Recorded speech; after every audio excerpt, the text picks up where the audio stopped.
देश में बॉलीवुड के बॉयकॉट का एक अभियान चला हुआ है। देश के युवा अब बॉलीवुड की कोई भी मूवी देखना नहीं चाहते, ऐसा लग रहा है। लेकिन अब एक नया मोड़ हुआ है। बायकॉट लाल सिंह चड्ढा अभियान में एंट्री हुई है अमिताभ बच्चन की। लोगों का कहना है कि अमिताभ बच्चन ने लाल सिंह चड्ढा मूवी को हिट कराने का ठेका लिया है और इसलिए जनता कह रही है कि अगर अमिताभ बच्चन अपने केबीसी के जरिए लाल सिंह चड्ढा को प्रमोट करके, और वो ये सोच रहे हैं कि वो लाल सिंह चड्ढा मूवी के पक्ष में माहौल बना ले जाएंगे, देश की जनता उनकी बात सुनेगी। उनको एक भ्रम है, उनको लगता है कि उनको सदी का महानायक कहा जाता है। तो अब अमिताभ बच्चन भी ट्रोल होने लगे हैं और लोगों ने अभियान लाल सिंह चड्ढा के साथ साथ अब बॉयकॉट केबीसी भी शुरू कर दिया है। लोगों का कहना है कि जो भी देश विरोधी लोगों के साथ खड़े होंगे उनको भी ये माना जाएगा कि ये उसी टीम का हिस्सा हैं, उसी नैरेटिव चलाने वाले लोगों में हैं। वैसे आप देखेंगे कि जो लाल सिंह चड्ढा के एक्टर हैं आमिर खान, इन्होंने जिस तरह से अपने को इस देश में डरा हुआ बताया था, जिस तरह से सीए के विरोधियों के पक्ष में ये मौन हुए थे और मौन होकर के समर्थन किया था। दीपिका पादुकोण तो दिल्ली में आकर फोटोशूट करा के गई थी। हालांकि बाद में पता चलता है कि 5 करोड़ रुपए दीपिका पादुकोण ने इस बात के लिए लिए। सवाल यह है कि आपको कोई पैसे देगा तो आप देश के विरुद्ध कोई भी अभियान चलाने वालों के साथ खड़े हो जाएंगे क्या? तो फिर देश की जनता आपको कैसे माफ करेगी?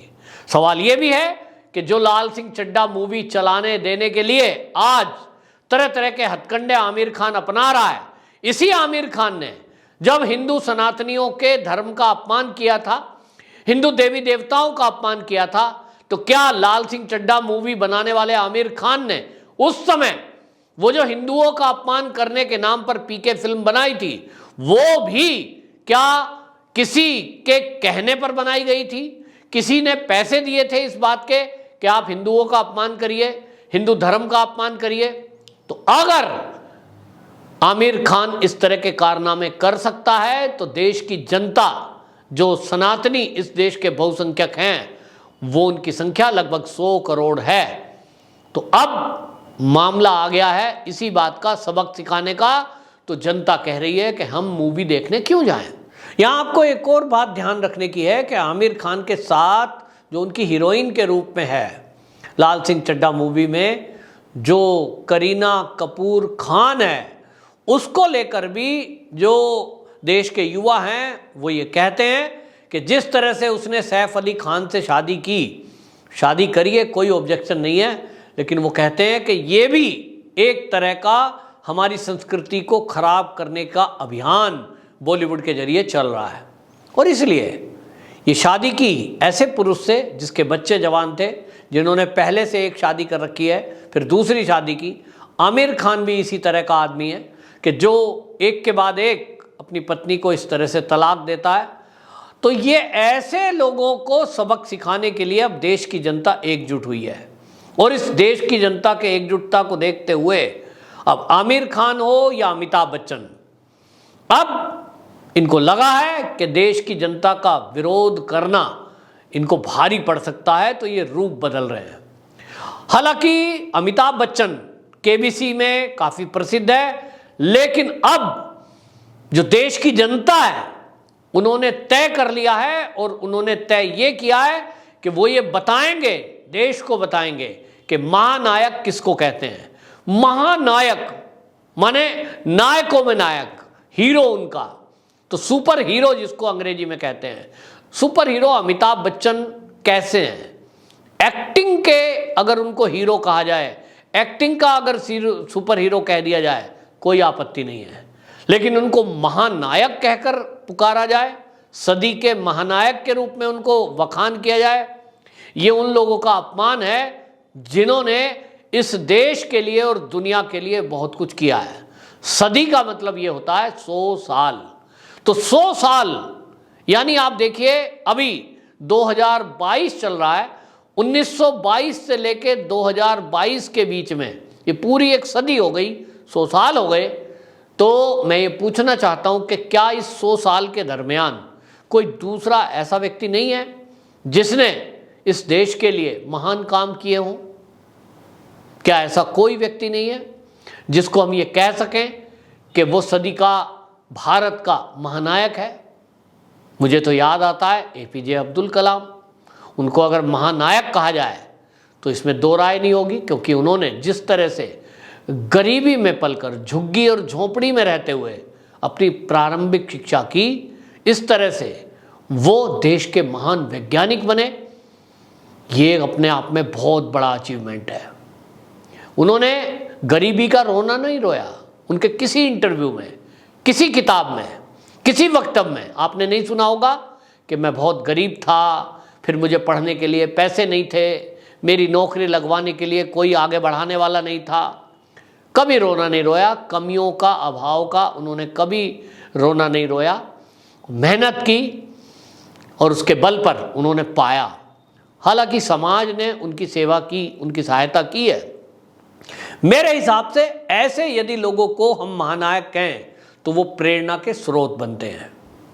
अमिताभ बच्चन को सदी का महानायक लोगों ने क्या बता दिया? उनके दिमाग में एक अहंकार हो गया कि वो जो चाहे कर सकते हैं।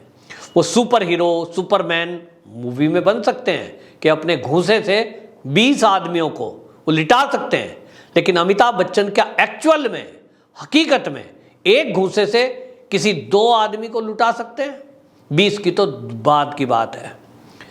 जिस तरह से वो बिल्डिंगों से छलांग लगाते हुए फिल्मों में दिखाए जाते हैं, जिस तरह से वो 5 गोली लगने के बाद भी जीवित होते दिखाई देते हैं और बदमाशों से जूझते हैं, क्या एक्चुअल लाइफ में अमिताभ बच्चन इस तरह का कारनामा कर सकते हैं? निश्चित रूप से नहीं। वो फिल्मांकन है, फिल्मों में जो एक्चुअल नहीं होता उसको दिखाते हैं, और जहां कहीं ऐसा लगता है कि उनको थोड़ा कूद फांद करनी पड़ेगी और डुप्लीकेट का सहारा लिया जाता है उसको ओरिजिनल बताकर।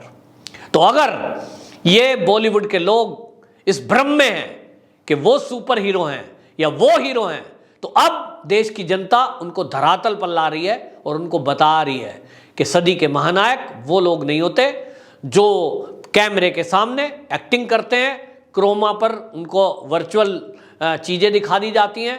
एक्चुअल हीरो वो हैं जो देश के लिए कुछ कर गुजरते हैं, जो देश के हित में अपना घर, परिवार सब कुछ छोड़कर और कठिनाइयों से जूझते हुए इस देश की सेवा में लगे हुए हैं। वो सेना के जवान हो सकते हैं, वो हमारे महान वैज्ञानिक हो सकते हैं, वो महान डॉक्टर हो सकते हैं जो बड़ी बड़ी बीमारियों को ठीक करने के लिए दिन रात सेवा में लगे हुए हैं। मेरे महानायक वो लोग हो सकते हैं जिन्होंने कोरोना के काल में दिन रात, कई कई घंटे, कई कई दिन लगातार लोगों की सेवा की है, लेकिन जिन्होंने इस देश में देशवासियों के प्यार का नाजायज फायदा उठाया हो। हमने उनकी मूवी देखी और उन्होंने उस करोड़ों अरबों रुपए का इकट्ठा करके उनके ऊपर अय्याशी की हो, कई कई शादियां करना, विदेशों में टूर करना, ड्रग की पार्टियां करना, महंगे महंगे कपड़े पहनना, इससे कोई महानायक नहीं बन जाता। बॉलीवुड में महानायक बनना है या फिल्मों में महानायक बनना है तो उसके लिए काम करने पड़ते हैं।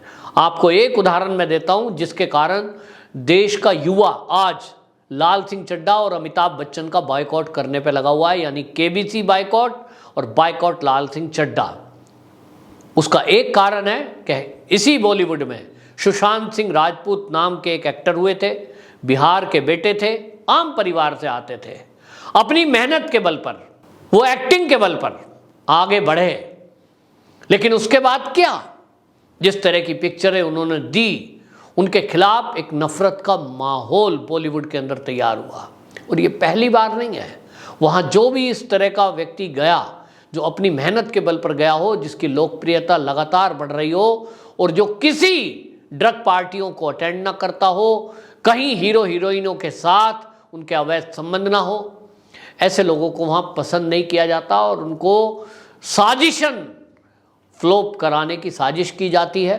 और इसीलिए जब सुशांत सिंह राजपूत की मौत हुई तो लोगों ने तथ्य खोजने शुरू किए, और मैं तो हैप रह जाता हूँ कि वो जो सुशांत सिंह राजपूत के फॉलोवर हैं, जिनको एसएसआरियन कहते हैं, उनमें बहुत लोग ऐसे हैं जो सीबीआई के ऑफिशियल को कई बार वो चीज़ें बताते हैं जो एक डिटेक्टिव जानकारी में रख सकता है। उसके गले पे ऐसा निशान था, वहाँ ऐसा फोटो के टाइम देखा, यानी लोग कितनी बारीकी से देखते हैं, और बारीकी से जब नज़रों को देखते हैं तो सुशांत सिंह राजपूत उनका हीरो बन जाता है। उनकी मौत को इतने दिनों तक संजो के दिमाग में रखना और ये प्रण लेना, हजारों लोगों ने प्रण किया हुआ है कि जब तक सुशांत सिंह राजपूत के हत्यारों को जेल नहीं हो जाएगी वो चैन से बैठने वाले नहीं है।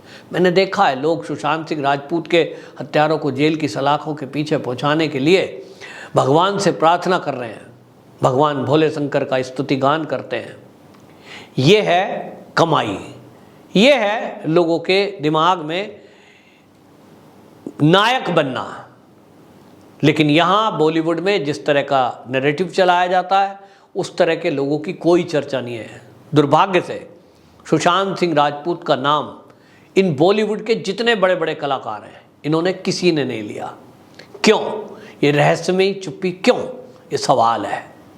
जो ड्रग पार्टियां होती हैं, जो ड्रग के कारोबारी हैं, उस पर भी एक शब्द नहीं बोलते। हाँ, ये हमने देखा कि शाहरुख खान का बेटा अगर पकड़ा गया तो वो गलत था कि बेटा ड्रग पार्टी करता था।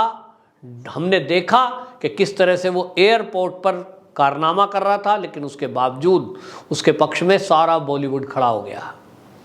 सलमान खान को यदि हिरन को मारने को लेकर या हिट एंड रन केस में जेल जाना पड़ता है तो सारा बॉलीवुड खड़ा हो जाता है। ये क्या है? ये बताता है कि कुछ लोग हैं जिनके लिए बॉलीवुड हंगामा खड़ा कर देगा, सड़कों पे आ जाएगा, लेकिन बाकी लोग हैं जिनके लिए एक आंसू उनकी आंखों में नहीं है। तो इसीलिए देश की जनता ने तय किया है कि अब ऐसे बॉलीवुड का भांडाफोड़ करना है कि जहां नेपोटिज्म है, जहां ड्रग है, जहां अवैध संपत्तियां और अवैध संबंध है, ऐसे गंदे कल्चर का कतई साथ नहीं देना और उसको एक्सपोज करना है। और अच्छे लोग, अच्छे संस्कारित लोग आगे आएं, उनको आगे बढ़ाएंगा। एक उदाहरण देकर अपनी बात मैं बताऊंगा। अभी शंभू शंभू भजन गाने वाली लड़की, आप देखिए, मैंने उसको पहले कभी नहीं देखा, कोई उसको जानता नहीं था, लेकिन उसने जो शंकर भगवान का भजन गाया, उस उड़ीसा की लड़की का किस तरह से आज पूरे भारत और दुनिया में वेलकम हो रहा है कि उसकी उस वीडियो को अभी तक कई मिलियन लोगों ने देखा है और सराहा है। ये है बदलता हुआ भारत जो संस्कृति को, भारतीय संस्कृति को, भारतीय सभ्यता को आगे बढ़ाने में लगा हुआ है। और अब इस तरह के ड्रग पार्टी करने वाले, अवैध संबंध रखने वाले, उल्टे सीधे काम करने वाले, इन लोगों का बिल्कुल कोई समय नहीं है। देश की जनता इनकी कोई मूवी चलने नहीं देगी, चाहे वो किसी भी सब्जेक्ट पे कोई मूवी बना लें। ये बात अलग है कि भारतीय संस्कृति, भारतीय सभ्यता और भारत का एक्चुअल इतिहास लेकर यदि कोई सब्जेक्ट पर मूवी बनाएगा जैसे साउथ में बनती है, तो हो सकता है देश के लोग उनके पक्ष में खड़े हो जाएं। वंदे मातरम।